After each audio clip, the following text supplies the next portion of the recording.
But I'm here today to present a project that I undertook with the Nature Conservancy and the Conservation Law Foundation in Vermont over the summer, centered around quantifying and georeferencing encroachment in the river corridor system as part of the state's paradigm towards passive river restoration.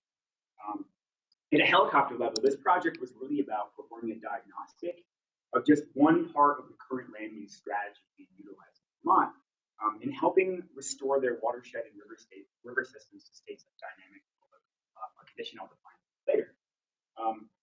Vermont's #1 natural disaster, from any angle that you look at it, is erosion-based flood damage. And they have had a federally declared disaster event every single year this century. It is proving to be a problem year over year over year that is just degrading habitat, costing people money, and reducing the capacity of the landscape to provide social and economic goods that Vermont so desperately needs. The motivation for this project really stems from an intersection of three things. And if you want, you can put a little Venn diagram in your imagination, full of some spillover. But it's fundamentally about public safety, ecological integrity, and then what you would call just economic and social resilience. Resilience here I'll define as being the ability of the system to change.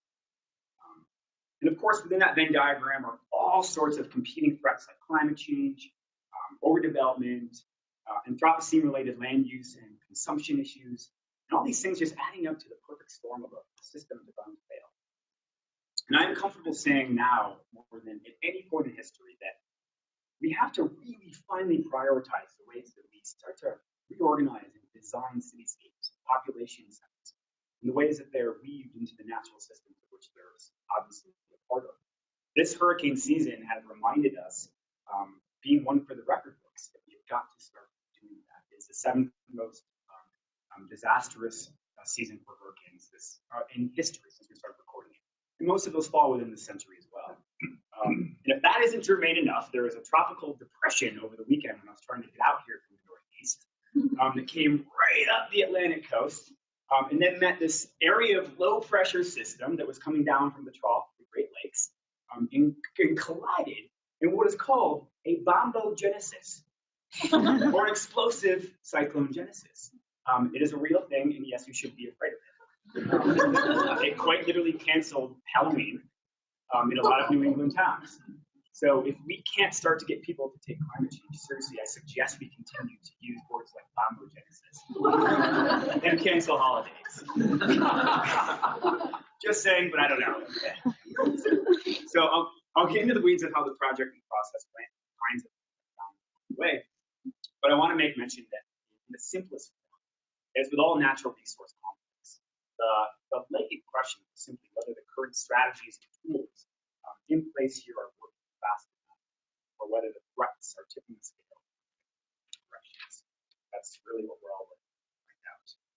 And so my point of entry was really that guiding question. It seemed nobody in the state had any way to comfortably answer whether this restoration strategy was working with any kind of empirical. So that's where I came in. So I'm ultimately hoping to discover whether this strategy, this passive strategy of letting communities do the groundwork of restoring the river to these states of dynamic equilibrium, natural states, was working, or if it was just a case working fast enough, or if this was just another case of a well-intentioned system simply not being strong enough motivated to change. So what I hope to get across today are 5 main components of the project. As you see here, I'm going to go over some background information just to kind of humanize myself. That's me with my dog Bailey. I found a little pasture up by my house that overlooked the Green Mountains. There's Mount Mansfield and Camel's Hump, which is an iconic mountain there. I'll go over the project question in detail, both the coarse filter and the fine filter. Go over my data and methods, the results and the analysis that I found, and show you some of the types of encroachment that I found through this GIS tool. And then end with a SWOT of the project, but also of sort of the system at large in Vermont. And then go over some reflections and some next steps. So before I dive in, I want to provide just a little bit of base context. As I said, I was up in the Green Mountain State, working with the Nature Conservancy and the Conservation Law Foundation as dual partners. These organizations have been joining forces for really the past decade to find ways to get policy to help provide a backbone where conservation has gaps, where that might be appropriate. They're both based in Montpelier, which is the capital of Vermont, where I lived. And they're really focused on issues related mostly to water quality in the state, teaming up where they can get some congruencies there, especially with problems of eutrophication going on in Champlain, issues with that. So Vermont was aptly named the Green Mountain State by Samuel de Champlain, father of New France, and prescribed discoverer of Vermont. Vert in French means green, and Mont means mountains. So it's right in the middle of three mountains, Vermont. It is the 5th smallest state in the United States and boasts a population of just 694,000 people. Quite small. It is roughly 9,000 square miles in area, which is about 100,000 square miles less than Colorado, just to give you a little frame of reference. And it is the only state to have no McDonald's in its capital. Hallelujah. Grass-fed beef all day if you want. The state has no county government. And municipal jurisdiction really still supersedes state jurisdiction for land decisions, with the exception of public decisions. So, sort of an interesting policy and jurisdiction makeup. It's a state with what I would call a hidden geological past. Its mountain building bedrock is far younger than the closer orogenies that began the uplift of the Appalachian Mountains over 1.3 billion years ago. The bedrock found in the mountaintops of the Green Mountains is about 500 million years younger than the bedrock found on top of the Adirondack Mountains and the White Mountains found just east and west of the Appalachian Green Mountains that run through it. And the mountains themselves are 2,000 to 3,000 feet shorter, which is sort of a geological irony given the process of weatherization and erosion that might take place over time period with mountains in such close proximity to each other. The best fossil deposits are found in the Paleozoic crust of the flat Champlain Valley.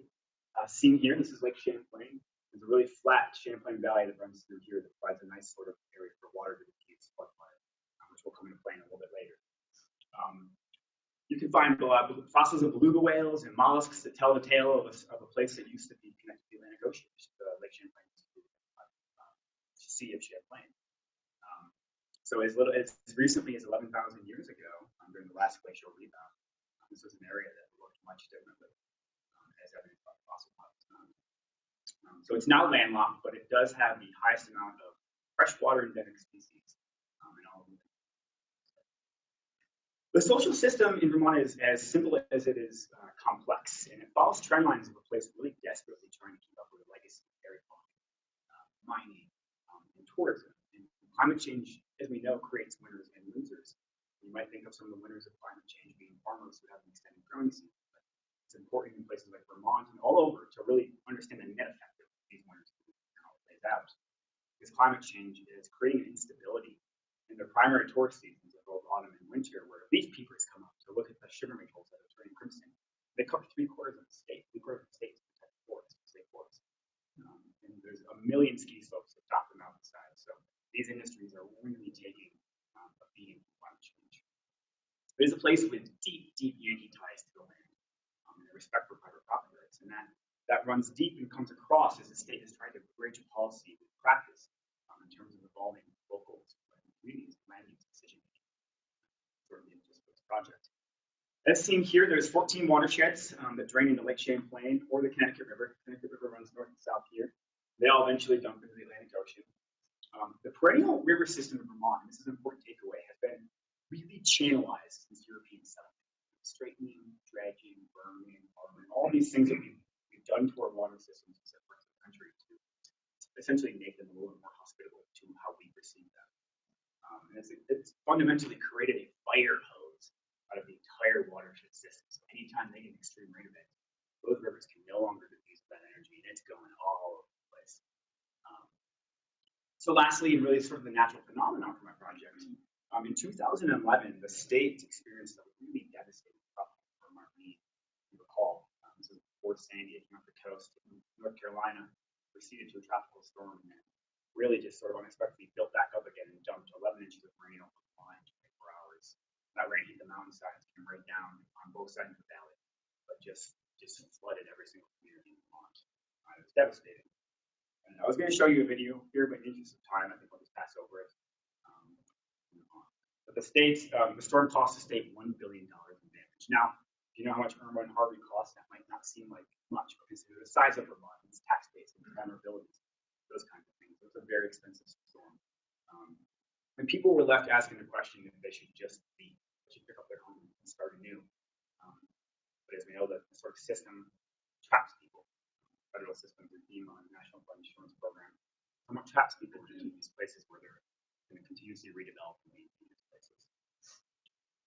So scaling out for a second, my project at a broad level was really about solving conflicts within these couple of human and natural systems. And what I found was that the idea of creating this safe space for a river corridor to move and flood and provide all these fluvial functions that it needs to do, granted by the state, is just a corridor. A corridor is just a nomenclature.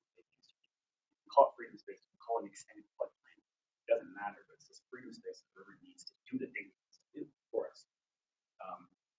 It was really a new social contract that the state knew it now had to get its own people to buy into, and whether they could do that or not was sort of a big socio-ecological question. So found within these systems, as we all know, are these competing tensions.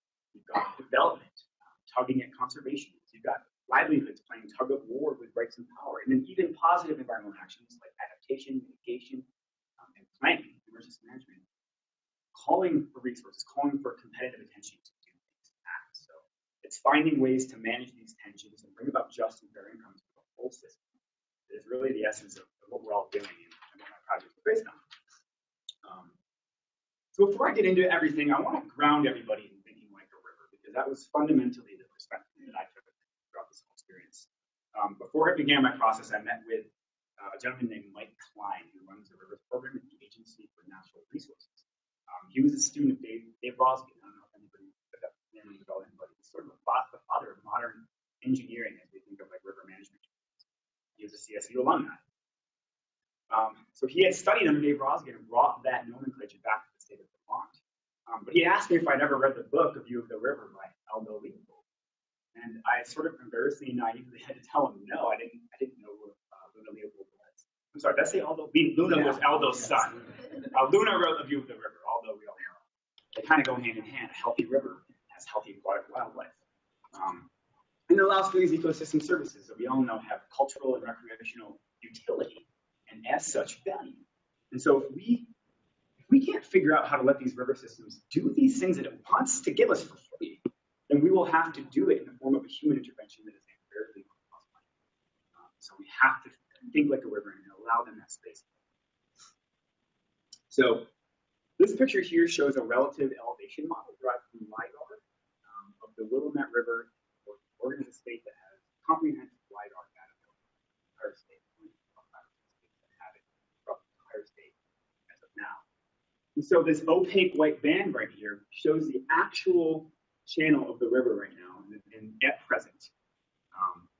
Now, if you look on the outskirts of the actual channel, you see these more transparent channel-looking things, which represent terraces, abandoned floodplains, meander scars, even oxbow lakes, where a river has jumped its back due to crazy climatic shifts during that time period and formed a lake that used to be where the river was meandering.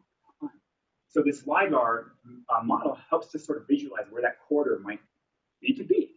If we're talking about continuing to build in these areas or talking about overdevelopment, we can start to have a really good land use tool that can really speak to anybody to show them, hey, maybe we should rethink this new development proposal because, hey, this is where the river's been and it's going to go back there if you understand these principles.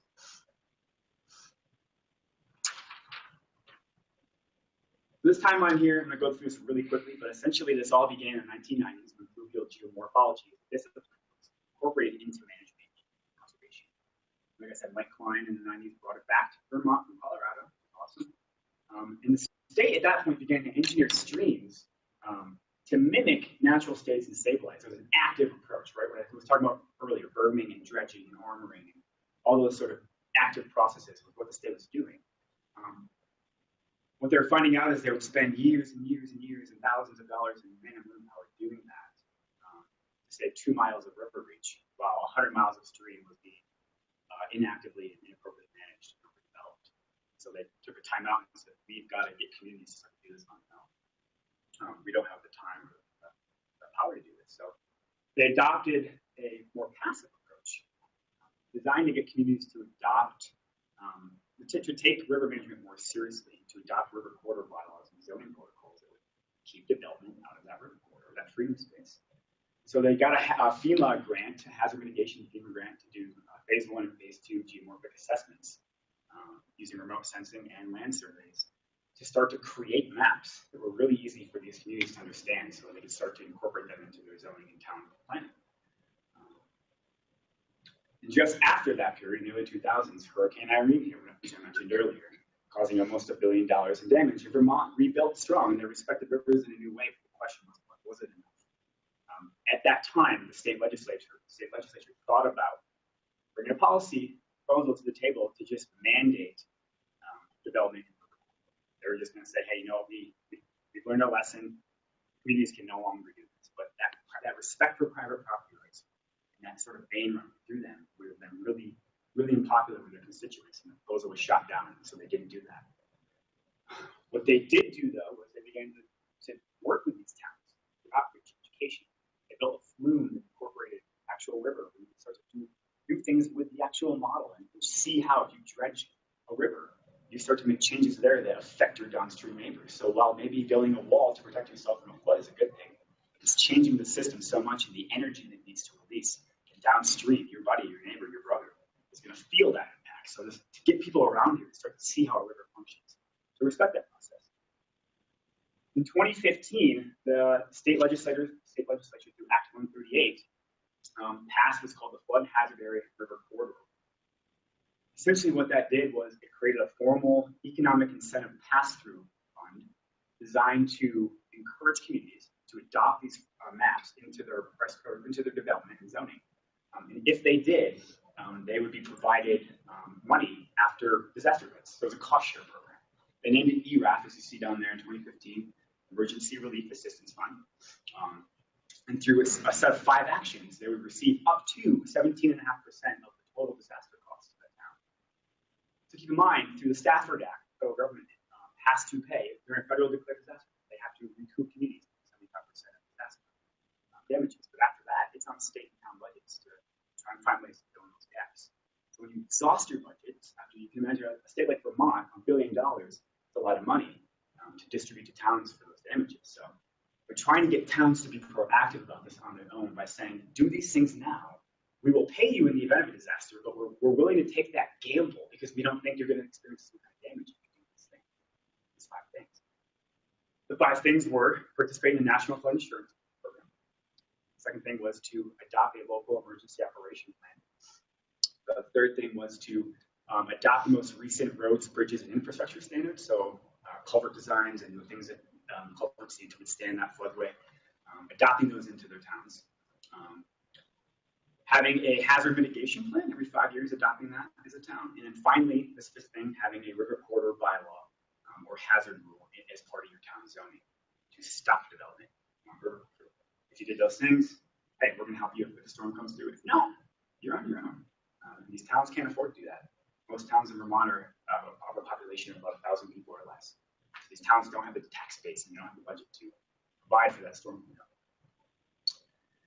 I put this hurricane season in here the other day just because this is so apropos. It reminds us of the options start taking this time and time again. They're borrowing money, exhausting budgets. FEMA, their budget is off. So they're borrowing. National Flood Insurance Program has no more money. They're borrowing. Where they're borrowing from us. But they're broke. So my project goes from 2011 to 2016 here. I'll get into that in a second. That's sort of the data collection standpoint. And the images you're going to see, that's the time span that we're going to be looking at.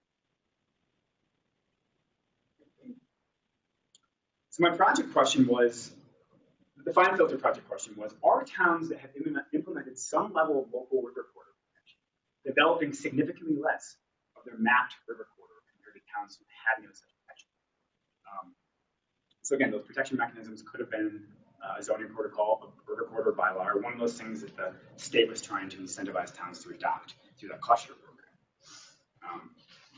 So we were really trying to, when I was talking to people, they were telling me that, there's a Dollar General going up in X town, or we've seen a new home being built. So there's all these anecdotes of development, but nobody could really pinpoint how much was going on and where it was going on. Because again, a lot of these towns, they do not have the capacity for permitting and proposal acceptances and all the things that go into that process. So they did not have the data or the the ability to tell me whether the system that they had passed in 2015 was working or not. So my job was to develop a story that could be tenable and provide a foundation of whether that system was working. And I put this death by 1,000 cuts analogy up because I heard it over and over when I was doing some of my qualitative information gathering. I sort of this analogy that in no given town in Vermont are there 20 buildings going up in the river corridor. But all across the state, there's one here, there's one there. If you look at the whole system of a river and how important that scale of a river is, they're going to bleed out. Every time there's a flood, they're going to bleed out. A death by 1,000 cuts. So my job is to figure out how many cuts are there and what can we do about it. So my actual project incorporated sort of mixed methods. I spent the entire month of June doing semi-structured interviews with about 12 people in the state. And I started off with my natural resources. I met with watershed organizations, used a snowballing technique just to make sure that I could capture a really eclectic area of what was going on, how people were thinking. So it snowballed into 12, and I asked people 3 different questions, and then we just kind of evolved into a conversation after that. But for me, that process was really about getting the student researcher from New York, studying in Colorado. So I was really just trying to get in, have them just develop that intimate relationship, to get that information. So I made sure the question that my project sponsors were telling me was the right question. That was my CLTL training. I wanted to make sure that I did my analysis to everybody that I could working on this. And so I did. Really the biggest, so my product for my project partner was a short write-up. Initially I was going to transcribe and code all these, but they were really happy that I got on the data, so I skipped over that. But I did do a quick write-up with some thematic takeaways, just to help them see where people were really diverging or converging on the issue, in particular that ERAP question. But after that, what they really wanted to know was, during that time span of 2011 and 2016, are rates of encroachment different between towns that have started to take action to protect rivers compared to towns who haven't? That was really sort of the big thing that they wanted to know. And since they didn't have any LiDAR data available and the permitting databases just weren't reliable enough, the only way that we could figure out how to do this was to use remote sensing imagery, historical imagery to do that. So what we wanted to do is quantify those results in a meaningful way. So I ended up doing that, and I presented a visual presentation of my findings to a water conference in August and October. There's my deliverable, and that was really to try and stimulate the conversation of this. It had sort of attributes in the state. They were more concerned about Lake Champlain or regenerative agriculture, soil depletion on the farms in Vermont. So it was to try and reignite this, because they really do want to bring a policy back to the legislature and be ready for the next time a flood event happens, so that they don't have the same thing happen where they're working from behind. And of course, I gave them all my raw data and metadata that I will share with you guys later. So really, for me, the biggest takeaway from the qualitative part was sort of just this quote really sums up well. Rivers are working year after year. That's that natural challenge. The important thing we can do is change our land use expectation and get out of the way. So land use expectation then is most likely rooted in your belief system, which is rooted in your values. And we know that values take a long time to change, they're difficult to change. So this sort of told me that a policy answer might not be the best answer. We ought to examine it a bit further. They're thinking that this is sort of panacea. I think they have another coming. It needs to be a part of it. That was sort of, from my project sponsor standpoint, that was the concern. Just call it a day. Through the qualitative information gathering process, I found out that wasn't necessarily how people were thinking. The other thing that came out of the qualitative process was some people connected me to 2 really good studies that did that. One was last year by the University of Vermont. Their extension program did a study surveying local decision makers, some local politicians, and regional planners to try and gauge the motivations behind why a town would adopt a bylaw or a zoning protocol. And what they found to be statistically significant from the survey results, having been impacted by a storm, was the biggest motivator for adopting these changes and integrating them into the community plans. So that was really big, which you'll see here in a second as I show you how I stratified my population. that came into play here. The other thing that connected me to was a third-party study done after Tropical Storm Irene, the state of Vermont Commission, that tried to figure out what towns in their state were facing the most development pressures, both for commercial and residential building, because they wanted to make sure that they got into those communities through outreach education after the hurricane hit. So they commissioned a study, so that comes into play too during my stratification process. So for the remainder of the time, I'm really going to focus on the GIS portion of this. Like I said, we were looking at points in time of 2011, prior to the storm, 2014, when this policy was enacted, in 2016. And 2016 was really sort of arbitrary. We were using USDA NAPE imagery, which they do during the agricultural growing season for every state in the U.S. every 2 to 3 years. And so in Vermont, they had done it in 2011, 2014, 2016.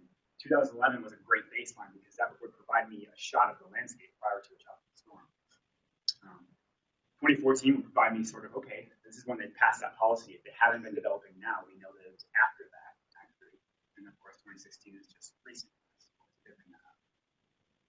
So the steps for the GIS process was to determine a process to select the towns. There's 246 towns in Vermont. They couldn't do all of them at the time. Not that many. But I needed to figure out a process to collect towns that was a distribution that we were looking for and provide us some sort of sneak peek into something that was representative of other communities in Vermont. Step 2 was to physically map those changes in the river corridor for that selected population. Step 3 was to extrapolate those findings and quantify them in some sort of way to this community. And step 4 was to analyze and visualize these results. The folks in the water caucus, who my sponsors were really adamant about me bringing this to, they were non-governmental folks, sometimes non-technical. They were watershed executive directors, they were nonprofit folks. So they wanted something that a language that everybody can understand. People understand images. People can understand some raw data that presented that. So that was a big piece of this puzzle. So this is a snapshot of my 2 towns, and we sort of just arbitrarily selected 30. N equals 30 seems to be a starting point in statistical sampling. So you'll see right off the bat, on the left is my sample 1, towns that had river protection. On the right is sample 2, towns that had no such protection in place and still don't. So what we're going to be ultimately looking at was using that remote sensing data to analyze observed land changes in those 2 towns. So the dependent variable then was that river protection. We wanted to see, is that river protection process, is that responsible for the diversity in developing structures we're finding, the development rates that we're finding? And so you can also look at that as that ERAF. This is that cost share program. So these towns have low ERAF in the event of a storm. They're on their own. These towns over here in the event of a storm, they have support from the state because they've been proactive about the development processes. Going back to the vulnerability studies, we wanted to make sure that we had towns that were impacted by Tropical Storm Irene, since that study found a statistical significant reason the town would want to adopt corridor protection was having the impact by storm. So we dovetailed off that, incorporated that into it.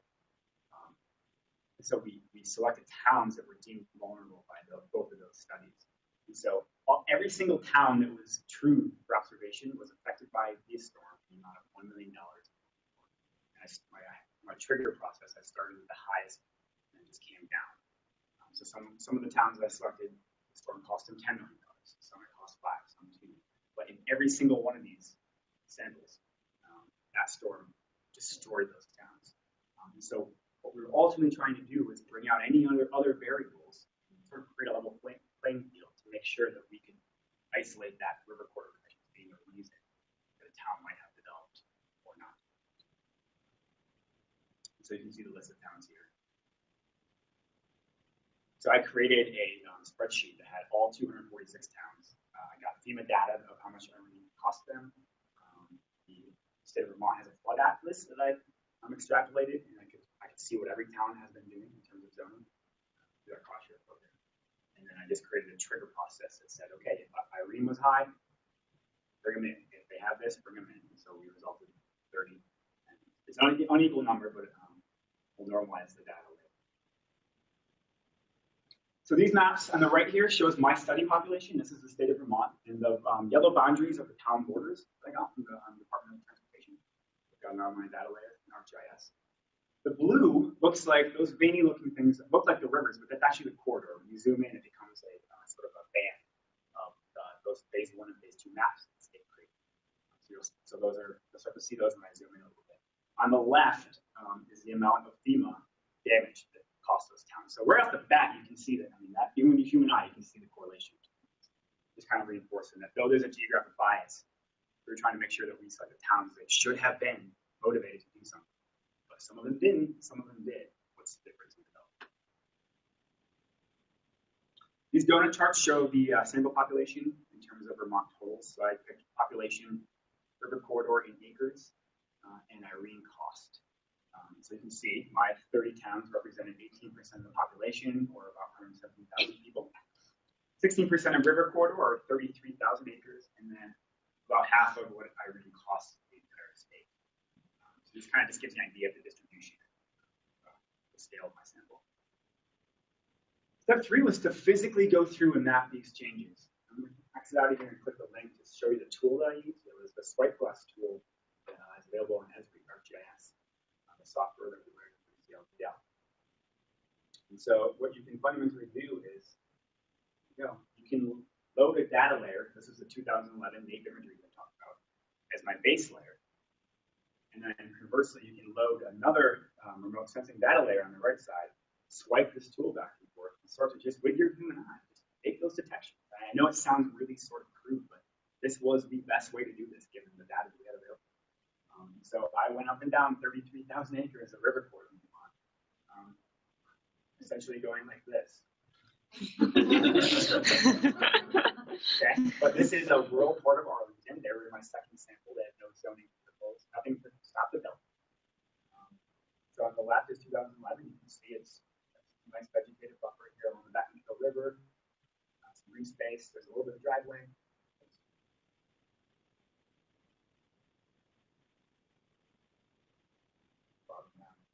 And then you just sort of drag this over, and you can see a solar photovoltaic that's been installed in that field down there, and a large addition and some impervious parking.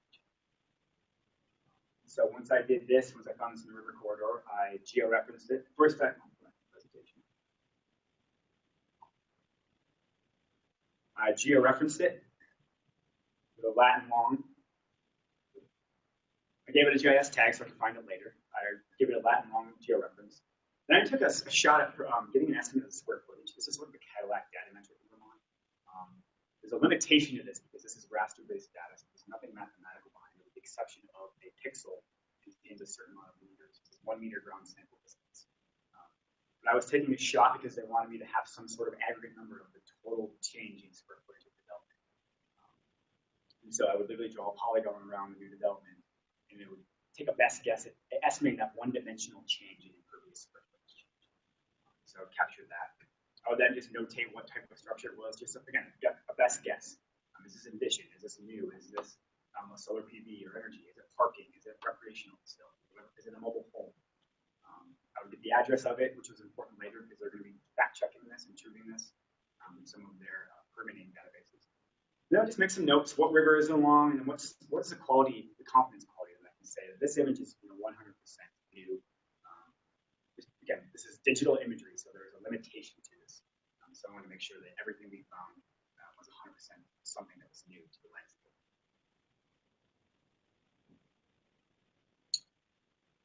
As part of the sort of quantifying it all, I first took a shot at just getting the totals of everything, which, again, if you think back to my sample size, sample 1 had 13 towns, sample 2 had 17 towns. So these numbers don't by and large mean too much. I'll average them out in the next slide, but it does help paint a picture of the amount of development that has happened in just 5 years' time, following a devastating storm where most of the rivers destroyed communities in Vermont. So we found almost 200 new structures, almost 700,000 square feet of new development. And combined, these towns had almost $90,000. We created an index, what you see here, this development index, which was really important because we wanted to normalize the data, taking into account the available river corridor that a town could have had to develop it. Because you might think in your head, okay, yeah, sample 2 is bigger than sample 1, but I'm seeing that there's more river corridor available to develop. So a corollary might be, of course, you're going to find more development, but we normalize that by creating an index that took that into account. And even then, it was higher when you look at the next slide. But these are just sort of the raw aggregate data collection after going through that. So comparing the means, a little bit more of an informative data point. In square footage, town 1 on average had about 16,000 square feet less than town 2. In new structures, there was about 5 new structures found in sample 1 compared to almost 8 in sample 2. And then that development index was even less in sample 1 compared to sample 2. So even taking into account the sheer space available to develop, it was still higher in sample 2.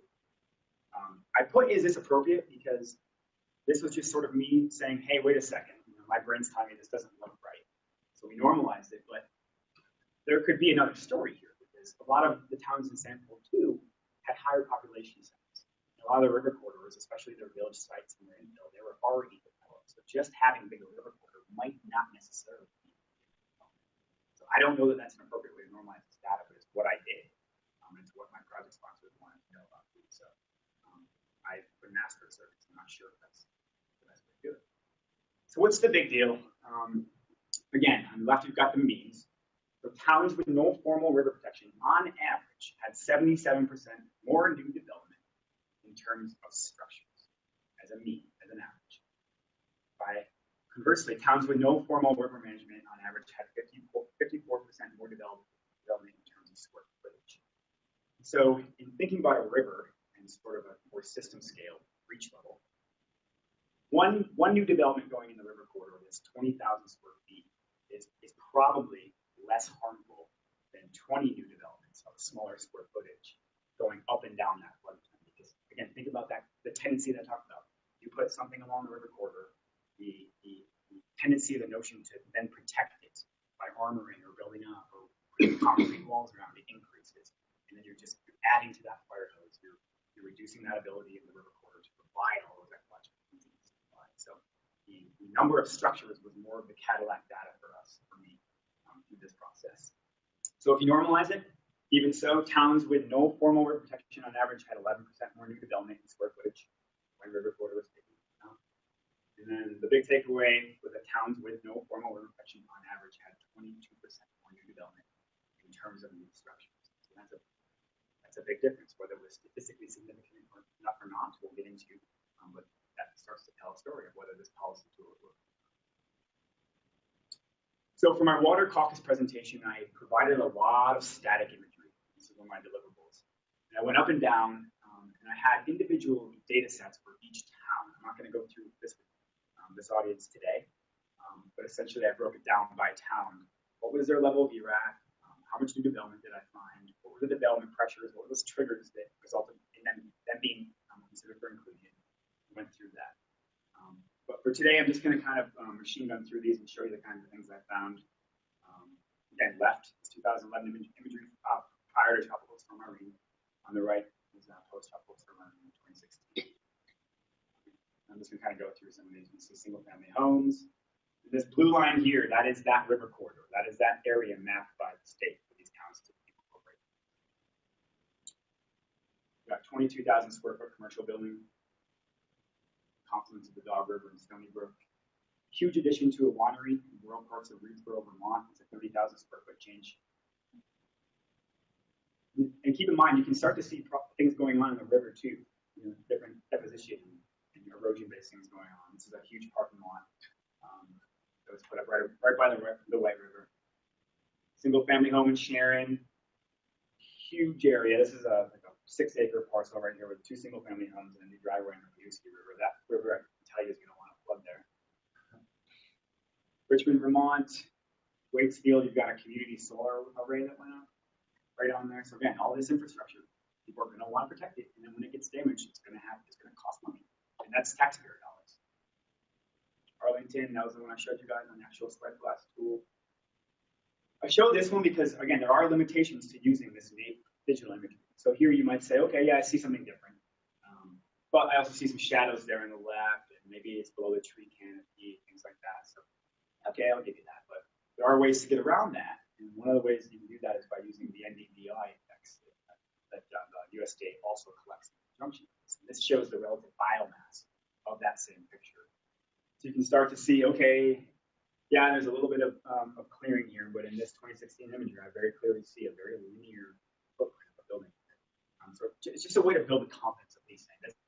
This is a new structure, and in some cases it wasn't included if it wasn't totally conclusive whether it was new or not. But this is a way for us to back up. On the Black River here, again, massive change right along the river. And I will make note, this is important because these towns that haven't taken community zoning seriously are still subject to FEMA. They still can't build in the 100-year deep burn floodplain. But that is different than the river corridor. So that floodplain might be here, based on a map that was created in the 1970s using hydraulic data from the early 1900s.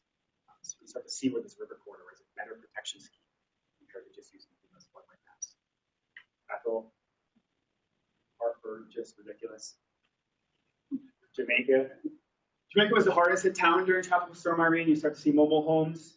Look at the change here, a single family home. You can even see some riprap going up along this concave part of the river to probably protect the road and what's going on. So this imagery and these visualizations really help kind of make the case for, well, what are we doing here? Something's not working right. There's another Jamaica tree clearing, solar array.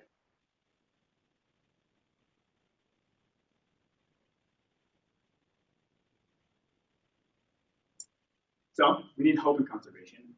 Part of my training, I did find areas where towns have been actively engaged in buyouts. Buyouts are a really, really awesome tool. FEMA provides hazard mitigation funds to towns to basically say, okay, we have these towns that just every year they're flooding, we're building them back. We want to get them out. We want to get them right out of that river corridor. And they will provide funding to pay those homeowners to do that. So on the left, you can see there's about 11 structures there. They've been completely removed, and you've got a nice buffer returning to that area so that river can do what it needs to do and move over time. So I wanted to include this for both hope, but also to show that there are multiple sorts of tools that Vermont's using. And this ERAF, or this zoning policy, is just one part of that would work. But I did not evaluate the net effect of buyouts or conservation that were going on. So I did do a post survey of people that I interviewed and then people that I had been suggested to me, asking them 3 really simple questions. I wanted to connect it to some of the results that I found. So I interviewed people from the Department of Ag, E-Trans, University of Vermont, Institute for Sustainable Cities. They're actively involved in cleanup and redevelopment after Irene, and some folks in the nonprofit sector, again, just to get that nice collective narrative. I asked them first a really binary question: do you think local river corridor protections reduce development? If so, by how much? And as you might guess, this was sort of all over the grid, but the average response was about 58%. People thought that having a zoning protocol in place reduced development by 50%. So if you think about what I had shown in that first slide, what's the big deal? Well, the means showed us that in terms of these structures, we actually had a 77% reduction.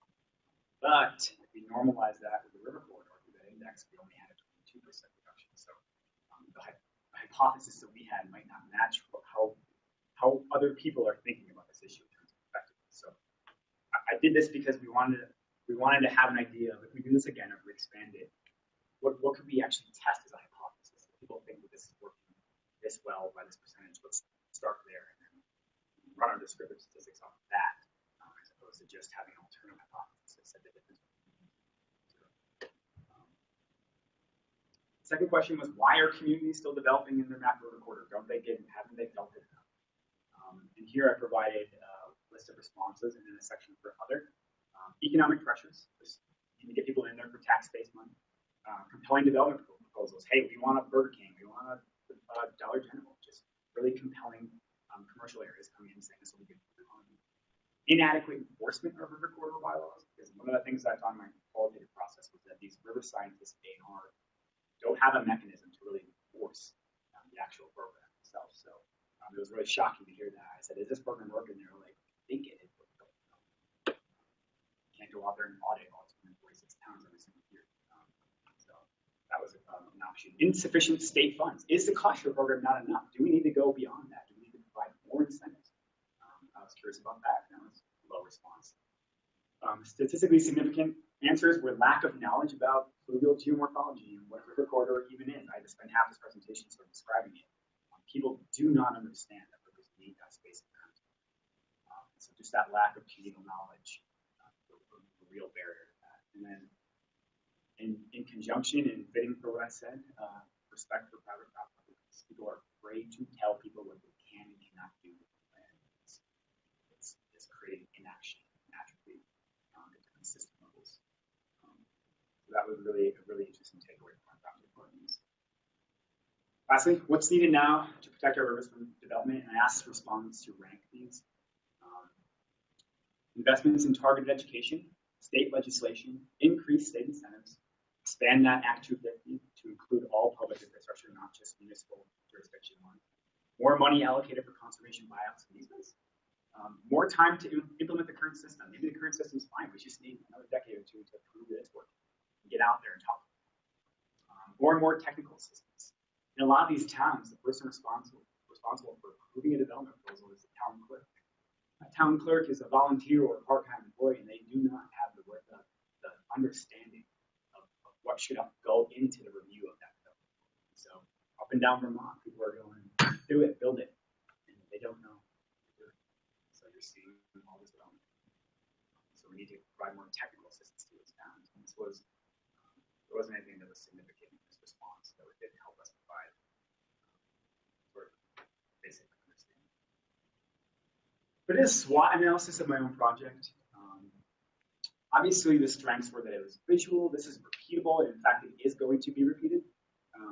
Expanded. The University of Vermont has 2 grad students, so they're going to be taking what I've started and doing a little bit more. They're going to increase the sample size. We're going to incorporate some other sort of truthing mechanisms just to verify, almost triangulate it. But it does provide a starting point as a baseline. Nothing has been done in the state, which in some ways is scary, but in some ways it's really cool that I was a part of this. The weaknesses, there's human error. I was looking at digital photographs taken from a plane or a drone. And anytime you're doing that, since I couldn't use that LiDAR data, couldn't put all the treatment, it's just going to be a human factor. I did not catch all in development, and I certainly maybe overestimated some. So there is a human error that has to be taken into account when we're talking about the results. And I only looked at one management tool, that ERAC program. That's just one part of the formula. So that was, thinking about evaluating a question, you need to evaluate all the ways that humans are intervening to try and manage that system, not just one. And of course, knowing that effect, easements or buyouts incorporated into this. Opportunities, LiDAR is going to become available to the state in 2020, so they will have a chance to baseline. They won't be able to go back in time, but they'll be able to baseline impervious development in the state. And if they want to do this program using that, they could do that year after year, starting in 2020. Unfortunately, it's just not available yet. And then increase the sample size and do some statistical analyses. I did do some statistical analyses just as a student that had been taught some of these tools, and I wanted to know if this was actually significant or not. I'll get into a little bit of that, but some of those grad students are going to be continuing that work. So that's a good thing.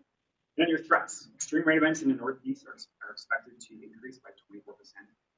That's 2 inches of rain or more in a 24-hour period. They're going to go up by 2%. Unpredictable climate systems and then federal programs and funding. FEMA had their hazard mitigation funds cut totally. So these buyouts and these easements and these grants to get these assessments, they're gone until we have the funding. So these states are going to have to take the onus and find ways to continue this work in the absence of a backbone or a federal government who cares. Oh, gross. I ran a histogram just to test the normality of my data, and you can see here it was skewed to the left. The mean development square footage was 24,278 against the frequencies there. So you can see that there, and I also ran a QQ plot. So the best fit line and data flowing on both sides of those points. I did run a 2-sample t-test, assuming unequal variances. I ran an f-test on the data and found that the variances were unequal. So my t-test, given just the average square footage as a mean, not normalized, had a p-value of 0.13. So confidence coefficient was 87%. Can't outright accept our hypothesis that this is working, but it's in the right direction and there's a positive relationship going on. It needs further exploration. So that's something to be said, and that's something that the grad students can do. Reflections. I got a note from TNC that they're talking about bringing a policy language to their policy people at the water caucus. based on my findings, based on what I showed them, based on the urgency of the problem. Something in the system has a gap, and there's Swiss cheese all over the place. We need to figure out what's going on. Graduate students going to be continuing the work. Many of the water caucus told me they're adamant about funding LiDAR data. It's really costly to collect LiDAR information, but it's so powerful. The things that you can do. And so once I started to talk through some of those things we can do, they were like, okay, this is a good use of funding. We're excited this to come out. So that was really cool. Most of all, reflections, this was really my project. I mean, TNC gave me a question. They said, we've been thinking about this, but we haven't had time to bring it to the front of the oven. Are you interested? So I said yes. So I found ways using my CLTL training to get a population size and sample and get something that I was proud of. To go through processes that I had no idea how to do a year ago. As amateur as they may have been, I'm proud of the information I found and the process I went through with it. It's a sugar maple being forward, so thank you.